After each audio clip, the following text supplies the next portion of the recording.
ನಾನು ನಿನಗೆ ಹೇಳ್ದೇನೆ ನಿನ್ನ ಹುಡ್ಕೊಂಡು ಟ್ರಿಪ್ಪಿಗೆ ಬಂದೆ. ನನ್ನ ಪ್ರೀತಿಸ್ತೀಯ ಅಥವಾ ನಾನು ನನ್ನ ಪ್ರಾಣನ ಇಲ್ಲೇ ಬಿಟ್ಬಿಡ್ಲಾ ಅಂತ ನಿನ್ನ ಹೆದರಿಸ್ದೆ. ನೀನು ನನ್ನ ಜೊತೆ ಸಪ್ತಪದಿ ತುಳಿಲೇಬೇಕು ಅಂತ ಹಠ ಮಾಡಿ ಮದುವೆವರೆಗೂ ಕರ್ಕೊಂಡು ಬಂದೆ. ಆದರೆ ಕೊನೆಯ ಕ್ಷಣದಲ್ಲಿ ನಿನ್ನಷ್ಟು ಆಳವಾಗಿ ನನಗೆ ಯೋಚನೆ ಮಾಡೋಕ್ಕಾಗಲಿಲ್ಲ. ಕೊನೆಗೆ ಈ ಊರಿಗೆ ಬಂದು ಮಾವನ್ನ ಪಂಚಾಯತಿಲಿ ಆ ಸ್ಥಿತಿಲಿ ನೋಡಿದಾಗ ನನಗೆ ಅರ್ಥ ಆಯಿತು ಆದ್ಯ, ನಾನೆಂತ ದೊಡ್ಡ ತಪ್ಪು ಮಾಡಿಬಿಟ್ಟೆ ಅಂತ.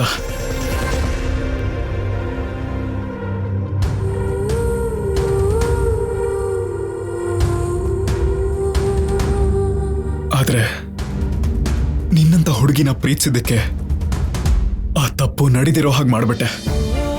ಈ ಮನೆ ಗೌರವನ ನೀನ್ ಕಾಪಾಡ್ದೆ.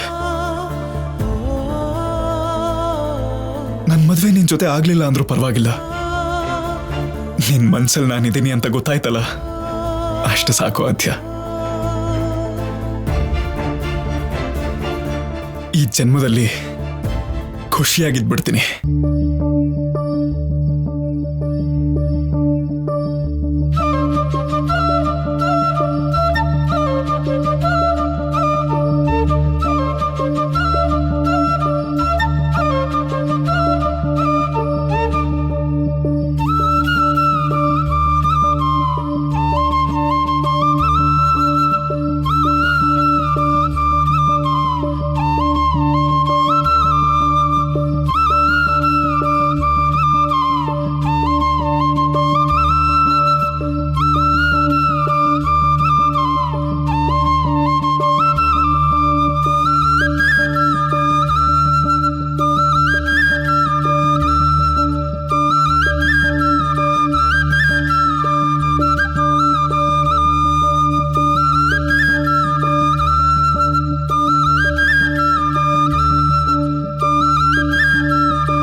ದೊಡ್ಡಮ್ಮ, ನನ್ನ ಕ್ಷಮಿಸು. ನನ್ನಿಂದ ದೊಡ್ಡಪ್ಪನ್ಗೆ ತಲೆ ತಗ್ಸುವಂತ ಪರಿಸ್ಥಿತಿ ಬರಬಾರ್ದು ಅನ್ಕೊಂಡಿದ್ದೆ. ನಿಮ್ಮ ಹತ್ರ ಕ್ಷಮೆ ಕೇಳೋದೇನ ಯಾವತ್ತು ಬರಬಾರ್ದು ಅನ್ಕೊಂಡೆ. ಆದ್ರೆ ಮದ್ವೆನೇನೋ ನಾನು ತಡೆದ್ಬಿಟ್ಟೆ. ದೊಡ್ಡಪ್ಪನಿಗಾದ ಅವಮಾನನ ನನ್ನಿಂದ ತಡೆಯೋಕ್ಕಾಗ್ಲಿಲ್ಲ.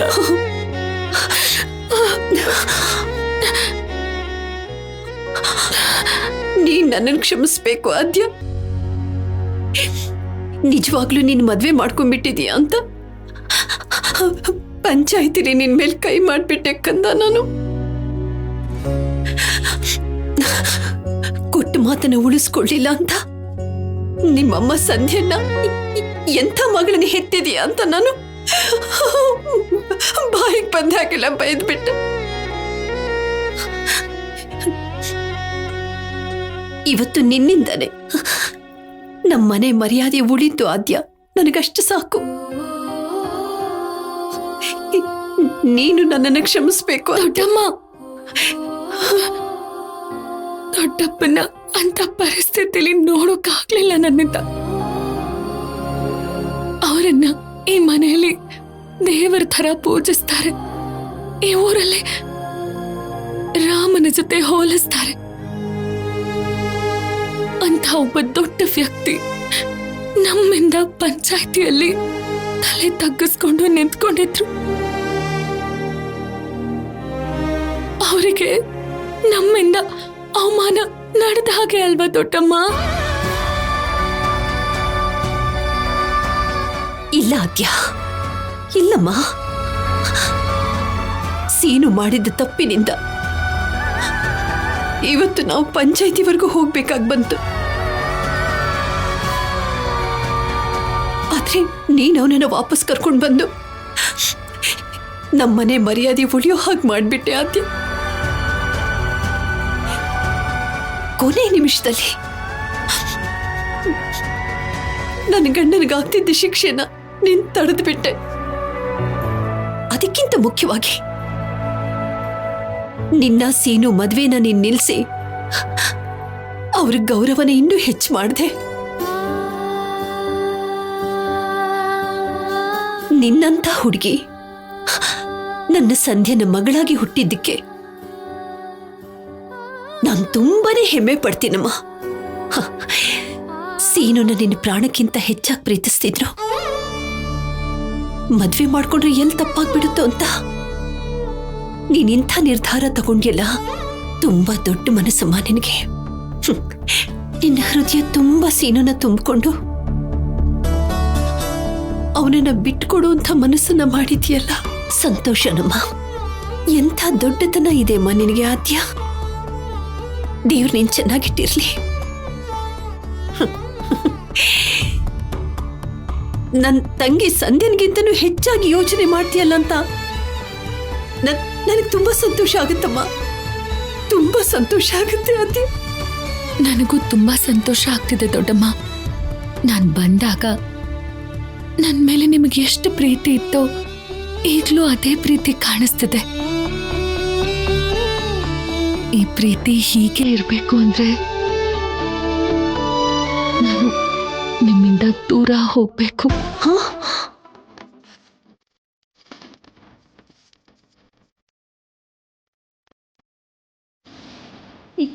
ಏನ್ ಹೇಳ್ತಿದೀಯ ನೀನು? ಹೌದು ದೊಡ್ಡಮ್ಮ, ನನ್ನಿಂದ ಈ ಮನೇಲಿ ಎಷ್ಟೊಂದು ಜಗಳಗಳಾದ್ಮೇಲೆ ಈ ಮನೇಲಿ ಇರಬಾರ್ದು ಅಂತ ನಿರ್ಧಾರ ಮಾಡ್ಕೊಂಡಿದ್ದೀನಿ. ನಾನು ಈ ಮನೇಲೇ ಇದ್ರೆ ಚಾರು ಜೊತೆ ಸೀನು ಮದುವೆ ನಿಂತು ಹೋಗುತ್ತೆ. ಅದಕ್ಕೆ ನಾನು ಆಸ್ಟ್ರೇಲಿಯಾಗೆ ಹೊರಟೋಗ್ಬೇಕು ಅಂತ ನಿರ್ಧಾರ ಮಾಡಿದ್ದೀನಿ ದೊಡ್ಡಮ್ಮ.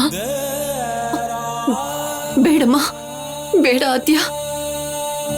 ಇಷ್ಟು ದಿವಸ ನಿನ್ನ ಮನಸ್ಸು ಏನು ಅಂತಾನೆ ಗೊತ್ತಿಲ್ಲದೆ ನಾವು ನಿನ್ನನ್ನು ಪ್ರೀತಿಸ್ತಾ ಇದ್ವಿ. ಈಗ ನಿನ್ನ ಮನಸ್ಸು ಚಿನ್ನ ಅಂತ ಗೊತ್ತಾದ ಮೇಲೂ ನಿನ್ನನ್ನು ಹೇಗೆ ಬಿಟ್ಕೊಡೋಕ್ಕಾಗುತ್ತೆ?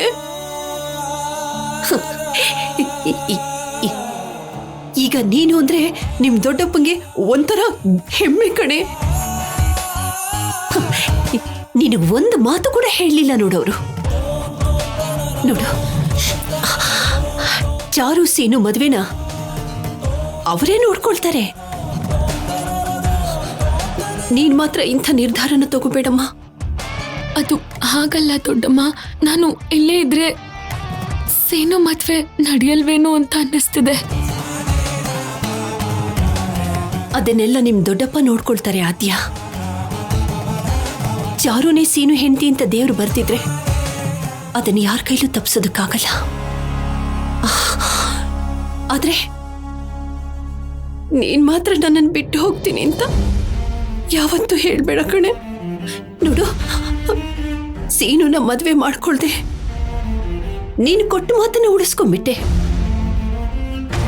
ನಿಮ್ ದೊಡ್ಡಪ್ಪ ಚಾರು ಕೊಟ್ಟು ಮಾತನ್ನ ಉಳಿಸ್ಕೊಳ್ಳೋದಕ್ಕೆ ನೀನು ಅವಕಾಶ ಮಾಡಿಕೊಟ್ಬಿಟ್ಟೆ. ಅದೇ ರೀತಿ ನಾನು ನನ್ನ ತಂಗಿ ಸಂಧ್ಯನ ಕೊಟ್ಟು ಮಾತನ್ನ ಮರ್ತು ಬಿಟ್ಟೆ ಆದ್ಯ. ಇಲ್ಲಿ ನಿನಗೋಸ್ಕರ ನಾನಿದ್ದೀನಮ್ಮ. ನನಗೋಸ್ಕರ ನೀನು ಇರ್ಬೇಕಲ್ವಾ?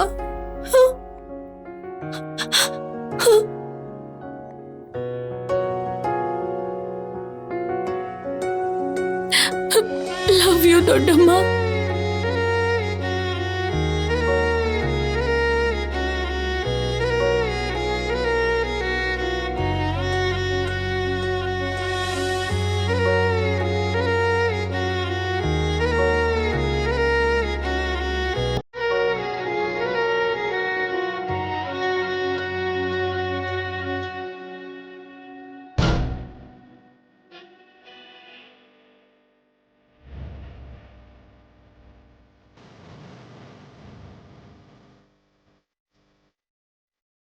ಅತ್ತೆ, ಮಾವ, ಅತ್ತೆ,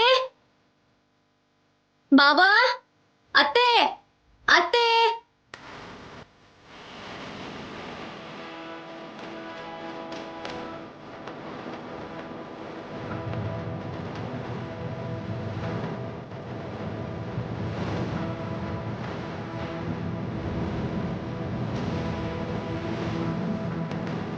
ಯಾಕೆ ಎಲ್ರು ನನ್ನ ಹಾಗೆ ನೋಡ್ತಾ ಇದ್ದೀರಾ? ನಾನು ಈ ಮನೆ ಸೊಸೆ.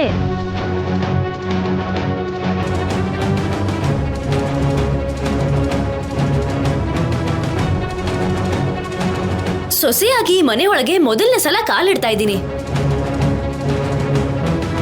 ದೊಡ್ಡಮ್ಮ, ದೃಷ್ಟಿ ತೆಗಿಯಲ್ವಾ? ಅತ್ತೆ, ಬಂಗಾರದಂತ ಸೊಸೆ ಅಂತ ಹೇಳಿದ್ರಷ್ಟೇ ಸಾಲಲ್ಲ. ಸೊಸೆ ಮೊದಲನೇ ಸಲ ಮನೆಗ್ ಬರ್ಬೇಕಾದ್ರೆ ಬಂಗಾರದಲ್ಲಿ ಅಲ್ದೆ ಹೋದ್ರು ಬೆಳ್ಳಿ ಚೊಂಬಲ್ಲೋ ತಾಮ್ರದ ಚೊಂಬಲ್ಲೋ ಅಕ್ಕಿ ಹಾಕಿ ಕಾಲಿಂದ ಒತ್ಸಿ ಮನೆ ತುಂಬಿಸ್ಕೋಬೇಕು ಅತ್ತೆ. ಇದೆಲ್ಲ ನಿಮ್ಗೇನ್ ಹೇಳೋ ಅವಶ್ಯಕತೆ ಇಲ್ಲ ಅಂತ ನನಗ್ ಗೊತ್ತು. ಯಾಕಂದ್ರೆ ಈ ಮನೆಗೆ ಸಂಪ್ರದಾಯ ಅಂತ ಇನ್ನೊಂದು ಹೆಸರಲ್ವಾ? ನಿಮ್ಮೆಲ್ಲರಿಗೂ ಇಷ್ಟು ಚಿಕ್ಕ ಚಿಕ್ಕ ಸಂಪ್ರದಾಯದ ಬಗ್ಗೆ ಗೊತ್ತಿಲ್ಲದೆ ಇರುತ್ತಾ? ಚಾರು, ನಿನಗ್ ಬುದ್ಧಿ ಇದೀಗ ಮಾತಾಡ್ತಿದ್ಯಾ? ನಮ್ ಜೊತೆ ಸಂಬಂಧನ ಕ್ಯಾನ್ಸಲ್ ಮಾಡ್ಕೊಂಡು ಪಂಚಾಯತಿಗೆ ಹೋದ್ರಿ ಅಲ್ವಾ? ಮತ್ತೆ ಯಾವ ಮುಖ ಇಟ್ಕೊಂಡು ಬಂದಿದೆ ಇಲ್ಲಿಗೆ? ಜೊತೆಗೆ ಮನೆ ಸೊಸೆ ಅಂತ ನಾಚಿಕೆ ಇಲ್ದೇನೆ ಹೇಳ್ಕೊತಾ ಇದ್ಯಾ? ಪಂಚಾಯತಿಗೆ ಹೋಗಿದ್ದೆ ಮಾವ. ಸೀನು ಮಾವ ನಂಗೆ ಸಿಗಲ್ವೇನೋ ಅನ್ನೋ ಭಯದಿಂದ ಹೋಗಿದ್ದೆ. ನಾನು ಏನೇ ಮಾಡಿದ್ರು ನಿಮ್ ಮಗನ್ ಮೇಲಿನ ಪ್ರೀತಿಗಷ್ಟೇ ಮಾಡಿದ್ದು. ಸೀನು ಮಾವನ್ಗೋಸ್ಕರ ಬರೀ ಪಂಚಾಯತಿಗಷ್ಟೇ ಏನು, ನನ್ ಜೀವ ಬೇಕಾದ್ರೂ ಕೊಟ್ಬಿಡ್ತೀನಿ.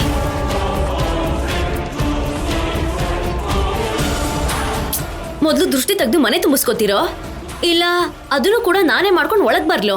ಚಾರು, ನಿನಗೆ ಮದುವೆ ಬಗ್ಗೆ ಯೋಚನೆ ಮಾಡಿ ಹುಚ್ಚಿಡಿದಿರೋ ಹಾಗಿದೆ. ಸೀನು ನಿನ್ ಕೊಳ್ಳಿಗೆ ತಾಳಿ ಕಡ್ದೆ ನೀನ್ ಈ ಮನೆಗೆ ಸೊಸೆ ಹೇಗಾಗ್ತೀಯ? ಅಷ್ಟಕ್ಕೂ ಸಮಸ್ಯೆ ಏನಾದ್ರೂ ಇದ್ರೆ ಮನೇಲೆ ಬಗೆಹರಿಸ್ಕೊಳ್ಳೋಣ ಅಂತ ಹೇಳ್ದೆ. ಆದ್ರೂ ಪಂಚಾಯತಿವರೆಗೂ ಹೋದ್ರಿ. ಈಗ ಏನು ಗೊತ್ತಿಲ್ದಿರೋ ಹಾಗೆ ನಾಟಕ ಮಾಡಿದ್ರೆ ಆರ್ತಿ ಎತ್ತಿ ಮನೆ ಒಳಗಡೆ ಕರ್ಕೋತೀವಿ ಅನ್ಕೊಂಡ್ಯಾ?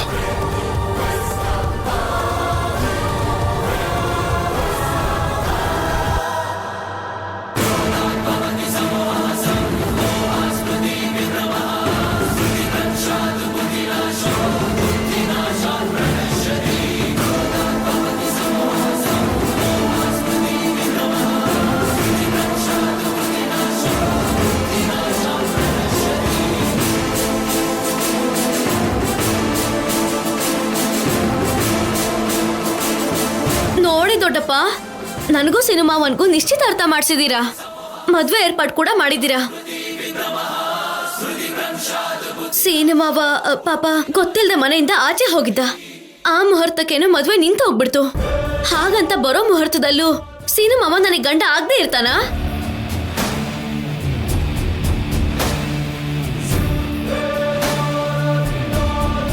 ಬರೀ ತಾಂಬೂಲ ಬದಲಾಯಿಸ್ಕೊಂಡ್ರು ಅರ್ಧ ಮದ್ವೆ ಆಗ ಹೋದ ಹಾಗೆ ಅಲ್ವಾ? ಹಾಗಿರುವಾಗ ಸಿನಿಮಾವನ್ಗೂ ನನ್ಗೂ ಅರ್ಧ ಮದ್ವೆ ಆಗಿರೋ ಹಾಗೆ ಅಲ್ವಾ? ಸಾಕು ಚಾರು, ಎದುರುಗಡೆ ಮಾವ ಇದ್ದಾರೆ ಅನ್ನೋ ಕಾರಣಕ್ಕೆ ಇಷ್ಟೊತ್ತವರೆಗೂ ಸುಮ್ಮನೆ ಇದ್ದೆ ನಾನು. ಇಲ್ಲ ಅಂದಿದ್ರೆ ಇಲ್ಲಿವರೆಗೂ ನಿನ್ನ ಬರಕ್ಕೂ ಬಿಡ್ತಿರ್ಲಿಲ್ಲ. ನೋಡಿ ಮಾವ, ನೀವು ಮಾತು ಕೊಟ್ಟಿದ್ದೀರಾ ಅನ್ನೋ ಕಾರಣಕ್ಕೆ ಮೌನವಾಗಿದ್ದೀರಾ ಅಂತ ಗೊತ್ತಾಯ್ತು. ಆದ್ರೆ ನಿಮ್ಮನ್ನ ಪಂಚಾಯತಿವರೆಗೂ ಕರೆಸಿ ಚಾರುನ ನನ್ನ ಪ್ರಾಣ ಹೋದ್ರೂ ಕೂಡ ನನ್ನ ಮದ್ವೆ ಆಗಲ್ಲ. ಚಾರು,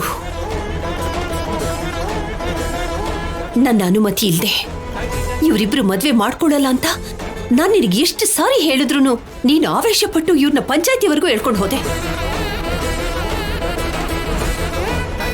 ಊರ್ನವ್ರ ಮುಂದೆ ನಮ್ಮ ಮರ್ಯಾದೆ ತೆಗೆದ್ಬಿಟ್ಟೆ ನೀನು. ಕೊನೆ ಪಕ್ಷ ಸೀನು ಆದ್ಯ ಮನೆಗೆ ಹಿಂದಿರುಗಿ ಬರೋವರ್ಗಾದ್ರೂ ಸ್ವಲ್ಪ ತಾಳ್ಮೆಯಿಂದ ಇರಬಹುದಿತ್ತು.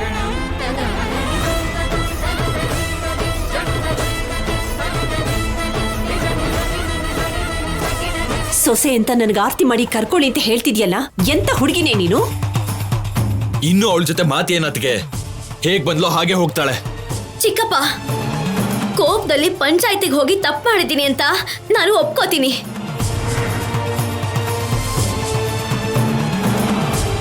ಆದ್ರೆ ಅದಕ್ಕೆ ನೀವು ಏನ್ ಶಿಕ್ಷೆ ಕೊಟ್ರು ನಾನು ಅನುಭವಿಸ್ತೀನಿ. ಅದ್ಬಿಟ್ಟು ಸಿನಿಮಾ ಅವನಿಗೆ ಹೆಂಡತಿ ಆಗಕ್ ಸಾಧ್ಯ ಇಲ್ಲ ಅಂತ ಹೇಳಿದ್ರೆ ನನ್ ಕೈ ಸಹಿಸ್ಕೊಳಕ್ ಆಗೋದಿಲ್ಲ. ಸಾಕ್ ನಿಲ್ಸು ಚಾರು. ನಿನ್ನ ಆವೇಶದಿಂದ ನಮ್ಮಪ್ಪನ ನಾವ್ ಯಾವತ್ತೂ ನೋಡದೇ ಇರುವಂತ ಪರಿಸ್ಥಿತಿಯಲ್ಲಿ ನೋಡಿದ್ವಿ. ಈಗ ನೀನು ನಮ್ ಕಣ್ ಮುಂದೆ ಬಂದ್ರು, ನಿನ್ ಮುಖ ತೋರ್ಸಿದ್ರು ಈ ಮನೇಲಿ ಯಾರಿಗೂ ಮನಃಶಾಂತಿ ಇರಲ್ಲ.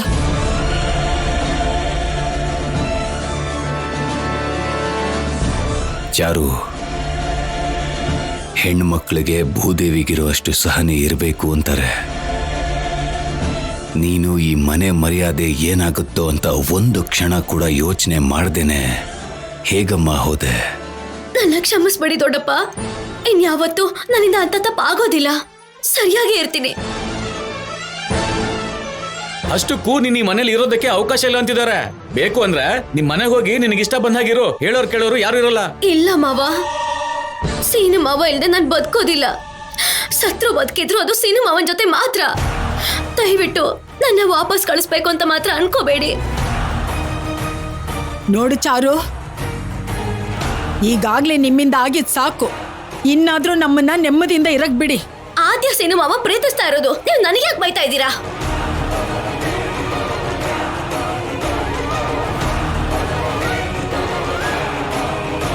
ಮಗಳಿಗೆ ಅನ್ಯಾಯ ಆಗ್ತಾ ಇದೆ ಅಂತಂದ್ರೆ ಯಾವ ತಂದೆ ತಾಯಿ ತಡ್ಕೊಂಡಿರ್ತಾರೆ? ನಿಮ್ ಮಗಳು ರಾಜಲಕ್ಷ್ಮಿಗೂ ಹೀಗಾಗಿದ್ರೆ ನಿಮಗೆ ಕೋಪ ಬರ್ತಾ ಇರ್ಲಿಲ್ವಾ?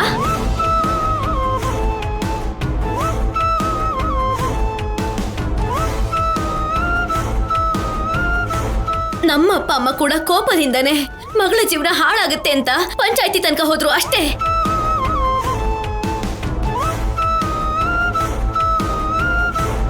ನೋಡಿ ದೊಡ್ಡಪ್ಪ, ಅಷ್ಟಕ್ಕೂ ನನಗೆ ಸೀನು ಮಾವನ್ ಮೇಲೆ ಆಸೆ ಬರೋ ಹಾಗೆ ಮಾಡಿದ್ದು ನೀವೇನೆ. ನನಗೂ ಸೀನು ಮಾವನ್ಗೂ ಮದ್ವೆ ಏರ್ಪಾಟ್ ಮಾಡಿದ್ದು ನೀವು. ಅವನೇ ನನ್ನ ಜೀವ ಅಂತ ನಾನು ಬದುಕ್ತಿರ್ಬೇಕಾದ್ರೆ ಸೀನು ಮಾವ ಆದ್ಯನ್ ಪ್ರೀತಿಸ್ತಾನ್ ಮಾತ್ರಕ್ಕೆ ನನ್ನ ಮನ್ಸು ಬದಲಾಗ್ಬಿಡುತ್ತಾ?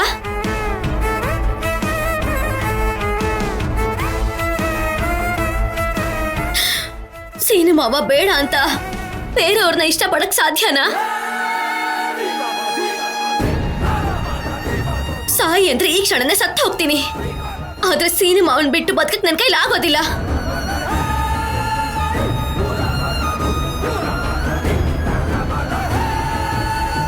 ಅಣ್ಣ,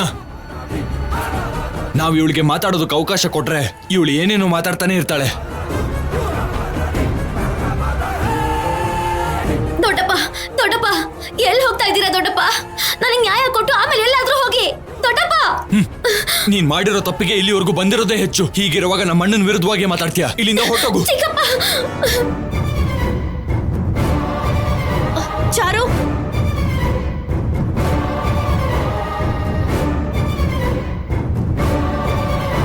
ನೀವು ಮನೆಯಿಂದ ಆಚೆ ಹೋಗು ಅಂತ ಹೇಳಿದ ತಕ್ಷಣ ನಾನು ಹೋಗ್ತೀನಿ ಅಂತ ಅನ್ಕೋಬೇಡಿ. ನಾನು ಇಲ್ಲಿಂದ ಹೋಗ್ಬೇಕು ಅಂದ್ರೆ ಅದು ನಾನು ಈ ಮನೆ ಸೊಸೆ ಆದ್ಮೇಲೆ ಮಾತ್ರ. ಇಲ್ಲ ಅಂದ್ರೆ ಇಲ್ಲಿಂದ ಆಚೆ ಹೋಗೋದು ನನ್ನ ಹೆಣ ಮಾತ್ರ. ಚಾರು,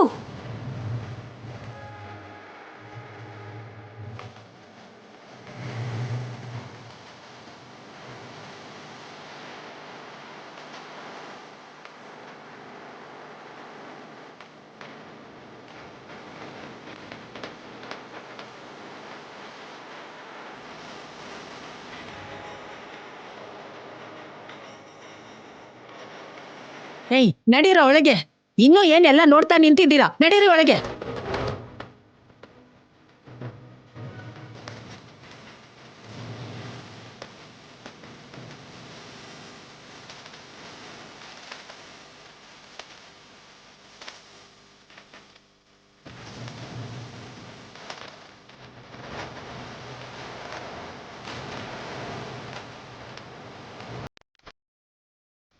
ಆ ಚಾರು ಇಂದ ಇಷ್ಟೆಲ್ಲ ನಡೆದ್ರು ಅವಳಿನ್ನೂ ನಮ್ಮನೆ ಮೇಲೆ ಆಸೆ ಬಿಟ್ಟಿಲ್ಲ.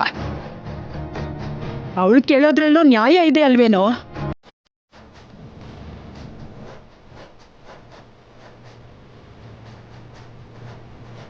ಸೀನು ಜೊತೆ ಮದ್ವೆ ಮಾಡು ಅಂತ ಅವಳಾಗೇನು ಕೇಳಲಿಲ್ಲ.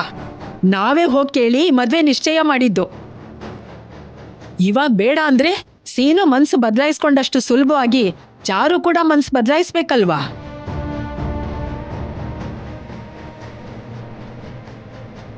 ಈ ಆದ್ಯೆಯಿಂದಾಗಿ ಮನೇಲಿ ಧರ್ಮದ ವಿರುದ್ಧವಾಗಿ ನಡೀತಿದೆ. ಏನ್ ಮಾಡ್ಬೇಕು ಅಂತ ನೀನೇ ಯೋಚನೆ ಮಾಡು.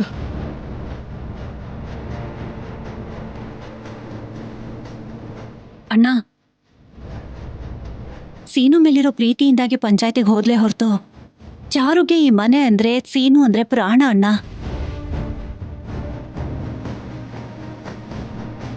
ಎಷ್ಟು ದಿನ ಆದ್ರೂ ಅಲ್ಲೇ ನಿಂತಿರ್ತೀನಿ ಅಂತ ಹೇಳಿದಾಳೆ ಭಾವನವ್ರೆ. ಅವಳ ಪ್ರಾಣಕ್ಕೆ ಏನಾಗುತ್ತೋ ಅಂತ ಭಯ ಆಗ್ತಿದೆ ನನ್ಗೆ.